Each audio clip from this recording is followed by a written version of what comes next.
Pak Bharat DGMO के दरमियान राब्ता ताखीर का शिकार। बाज़ाब्ता राब्ता आज शाम को होगा। भारतीय मीडिया के मुताबिक पाकिस्तान के DGMO major general Kashif Abdullah और भारतीय मनसब लेफ्टिनेंट जनरल राजीव घाई राब्ता करेंगे। पाकिस्तान और भारत की हालिया कशीदगी के दौरान डीजीएमओ के दरमियान 2 बार राब्ता हुआ था। हफ्ते को होने वाली जंगबंदी के बाद ये उनकी पहली गुफ्तगू है, जिसमें आइंदा मुज़ाकरात के हवाले से लाएमल और जंगबंदी के फैसले की तफसीलात पर गौर किया जाएगा। नायब वज़ीर आज़म वज़ीर ख़ारजा इसाक डार डीजीएमओ के राब्ते के बाद मुज़ाकरात के लिए गैर जानबदार मकाम का तयन किया जाएगा। सिंतास मुआहदे पर हमारी पोजीशन वाज़ेह, पाकिस्तान को गैर मुतल्लिका कहने का मफरूज़ा हमेशा के लिए खत्म कर दिया।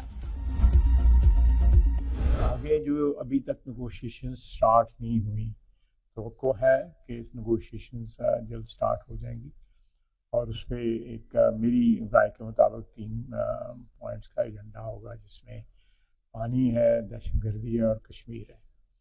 ये एक अपॉर्चुनिटी है। प्रेसिडेंट ट्रंप ने अपनी जो है वो एक सर्विसेज जो है सुलह सफाई के लिए, इस मुज़ाकरात की कामयाबी के लिए बड़ी खुले दिल से उन्होंने ऑफर की है।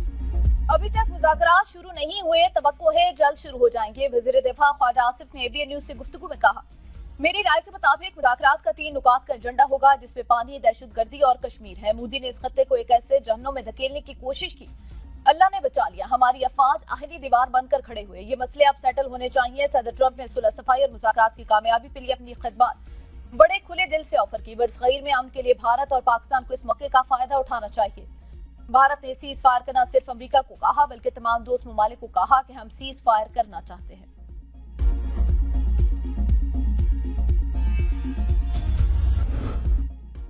सऊदी सफीर नवाफ बिन सईद अल मालकी की नायब वज़ीर आज़म और वज़ीर ख़ारजा इसाक डार से मुलाकात। 2 तरफ़ा ताल्लुकात की तमाम पहलुओं पर तबादला ख्याल।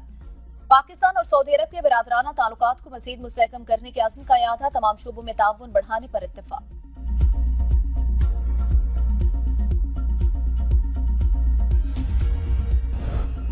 पाक फिजाइया को भारतीय फिजाइया के मुकाबले 6-0 से कामयाबी मिली। पाक फिजाइया के एयर वाइस मार्शल औरंगजेब ने कहा, हमने दिफा का हक इस्तेमाल किया, उन अहदाफ को निशाना बनाया जिन्होंने पाकिस्तान पर हमला किया। पाकिस्तान एयर डिफेंस ऑपरेशन में तमाम ड्रोन्स और मिसाइल की आमद मौजूद है। भारत ने ड्रोन हमलों और तैयारों से पाकिस्तान की शहरी आबादी को निशाना बनाया। भारतीय फिजाइया की जारियत पर उसके तैयारे मार गिराए। तर्जमान पाक बहरिया वाइस एडमिरल रब नवाज ने कहा, पाक नेवी के पास भारतीय बहरिया को समुद्र में रोकने की पूरी सलाहियत है। दौरान जंग पाकिस्तान नेवी भारतीय नेवी की सरगर्मियों पर नजर रखे हुए थी। 6 और 7 मई को जब भारत ने हमला किया, हम मुकम्मल तौर पर तैयार थे। पाकिस्तान नेवी ने तमाम बंदरगाहों को ऑपरेशनल रखा। पाकिस्तान की समुद्री हदूद से भारतीय जहाज 400 नॉटिकल माइल दूर था। पाकिस्तान नेवी को तैयार देखकर दुश्मन के आगे बढ़ने की हिम्मत नहीं।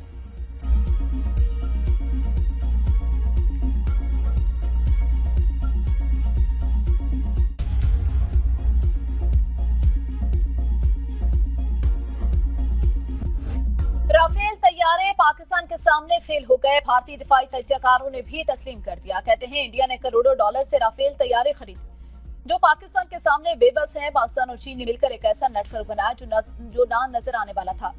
हमारे पायलट इस नजर आने वाले नेटवर्क में फंस गए। नजर आने वाले नेटवर्क से राफेल तो क्या कोई भी नहीं लड़ सकता।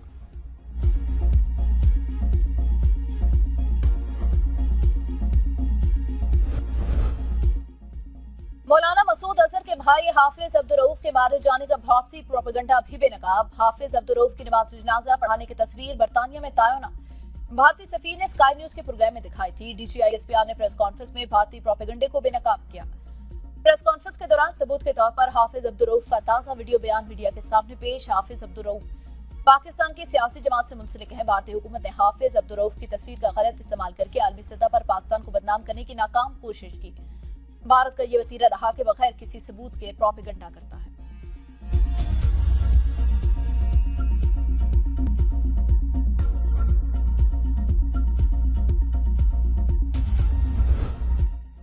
वो आए, मारा, चलते बने और हम देखते रह गए। भारतीय सोशल मीडिया सार्फिन ने पाकिस्तानी शाहीनों की तस्वीर शेयर करते हुए अपना दुखड़ा सुना दिया। कहा, भारत के हर्जा सराई के जवाब में पाक फिजाई के शाहीनों ने इंडिया को कारी जर्फ लगाई। पाकिस्तानी पायलट ने पहले अलविदाई खतूत लिखे, एक खुदकुश कार्रवाई जैसे मिशन पर निकले। हमारे 3 बड़े एयरबेसेस पर हमला किया। तमाम तर मुश्किलात के बावजूद उन्होंने अपने अहदाफ को निशाना बनाया और बाहिफाजत वापस लौट गए। हम अपने तमाम निडार, ताकत और तैयारी के बावजूद उन्हें रोक न सके।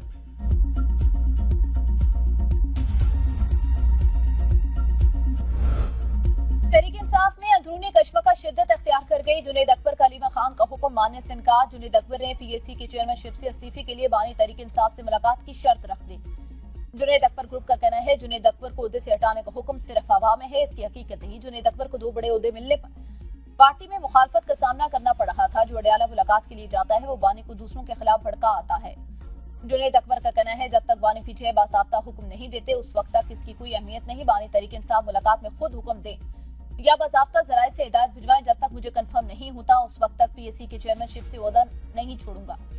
ओहदा पार्टी की अमानत है, जिस दिन बानी कहेंगे इस्तीफा दे दूंगा।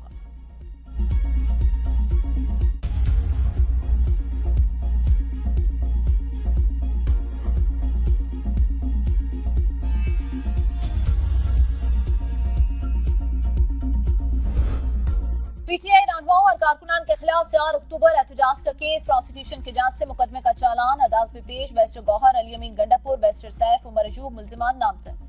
केस की आइंदा समाअत पर मुल्जिमान पर फर्द जुर्म आयद किए जाने का इम्कान। सेशन कोर्ट इस्लामाबाद ने समाअत 17 जुलाई तक मुलतवी कर दी।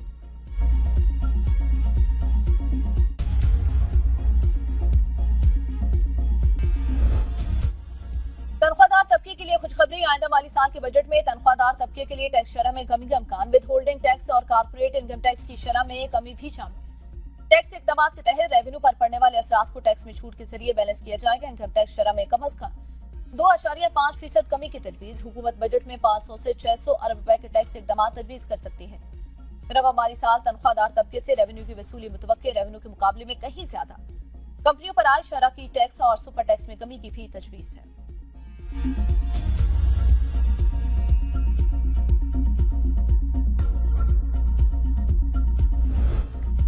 वज़ीर-ए-आज़म शहबाज शरीफ के सियालकोट में अमीर जमीयत अहले हदीस सेनेटर प्रोफेसर साजिद मीर की रिहाइश का आमद। साजिद मीर के इंतकाल पर गहरे दुख और रंज का इज़हार। कहा साजिद मीर पाकिस्तान के अहले बसीरत सियासी शख्सियत और दीनी स्कॉलर थे जिनकी रहलत से पैदा खला शायद कभी पूर्ण हो सके। मुश्किल के इस घड़ी में मुझ समेत पूरी कौम की हमदर्दियां साजिद मीर के अहले खाना के साथ हैं। वज़ीर-ए-आज़म साबिक रुकन सूबाई असम्बली मरहूम चौधरी अरशद वड़ाज की रिहाइश गाह भी गए। वज़ीर-ए-आज़म का मरहूम के लवाहिकीन से इज़हार ताज़ियत।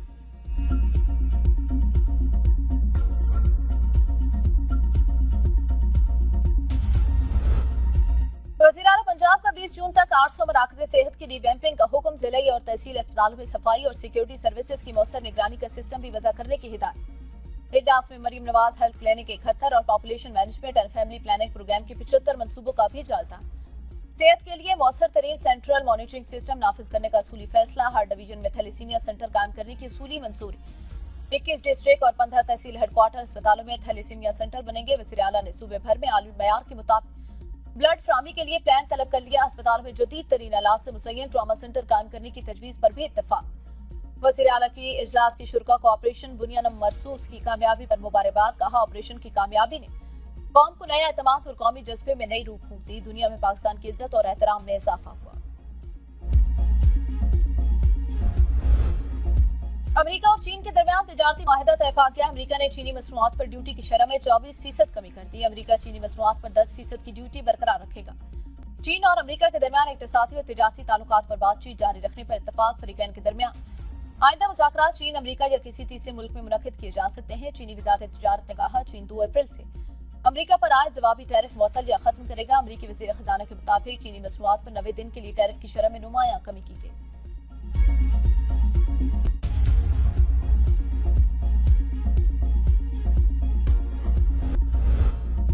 भारतीय cricketer Virat Kohli test cricket से रिटायर। विराट कोहली ने सोशल मीडिया पर शायकीन को रिटायरमेंट के फैसले से आगाह किया। कोहली ने 123 टेस्ट मैचेस खेले, 9,230 रन बनाए। विराट कोहली ने टेस्ट फॉर्मेट में 30 सेंचुरियां, 31 नेट सेंचुरियां दागे।